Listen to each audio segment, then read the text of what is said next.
Hello, Spring Mill School. Mr. Campbell here. I'd like to share with you one of my favorite books, Alexander and the Terrible, Horrible, No Good, Very Bad Day by Judith Vorst, illustrated by Ray Cruz.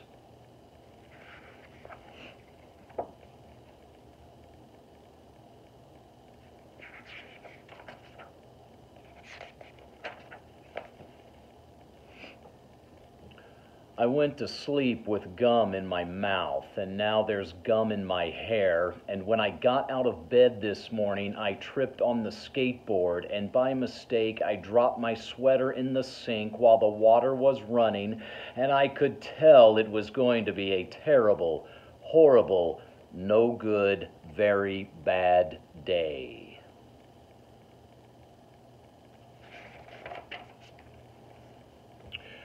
At breakfast, Anthony found a Corvette Stingray car kit in his breakfast cereal box, and Nick found a Junior Undercover Agent code ring in his breakfast cereal box. But in my breakfast cereal box, all I found was breakfast cereal. I think I'll move to Australia.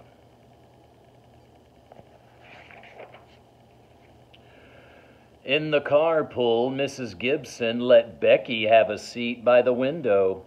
Audrey and Elliot got seats by the window, too. I said I was being scrunched. I said I was being smushed. I said if I don't get a seat by the window, I'm going to be car sick. No one even answered. I could tell it was going to be a terrible, horrible, no good, very bad day. At school, Mrs. Dickens liked Paul's picture of the sailboat better than my picture of the invisible castle. At singing time, she said I sang too loud. At counting time, she said I left out 16. Who needs 16? I could tell it was going to be a terrible, horrible, no good, very bad day.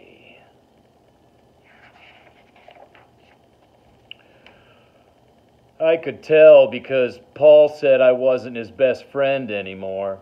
He said that Philip Parker was his best friend and that Albert Moyo was his next best friend and that I was only his third best friend. I hope you sit on a tack, I said to Paul. I hope the next time you get a double-decker strawberry ice cream cone, the ice cream part falls off the cone part and lands in Australia.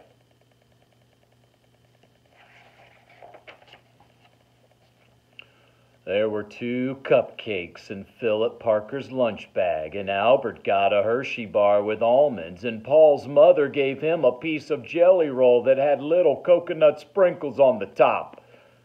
Guess whose mother forgot to put in dessert? It was a terrible, horrible, no good, very bad day.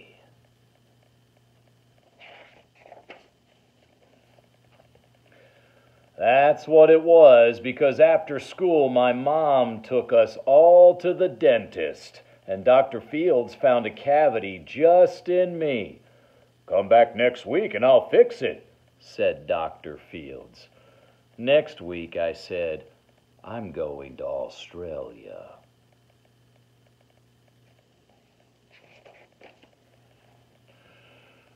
On the way downstairs, the elevator door closed on my foot, and while we were waiting for my mom to go get the car, Anthony made me fall where it was muddy, and then when I started crying because of the mud, Nick said I was a crybaby, and while I was punching Nick for saying crybaby, my mom came back with the car and scolded me for being muddy and fighting. I am having a terrible, horrible, no good, very bad day, I told everybody. No one even answered.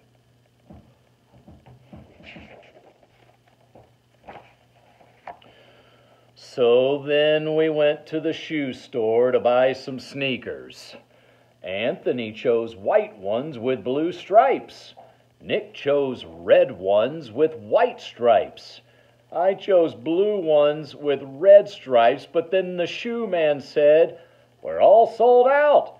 They made me buy plain old white ones, but they can't make me wear them.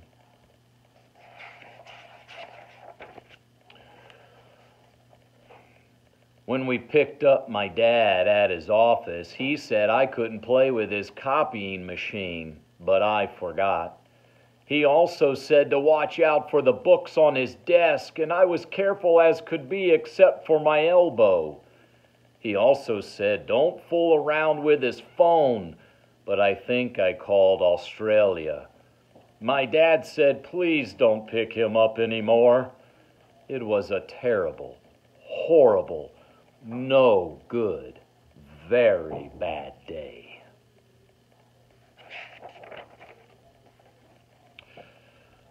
There were lima beans for dinner, and I hate limas. There was kissing on TV, and I hate kissing.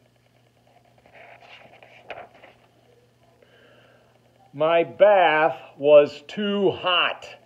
I got soap in my eyes. My marble went down the drain, and I had to wear my railroad train pajamas. I hate my railroad train pajamas.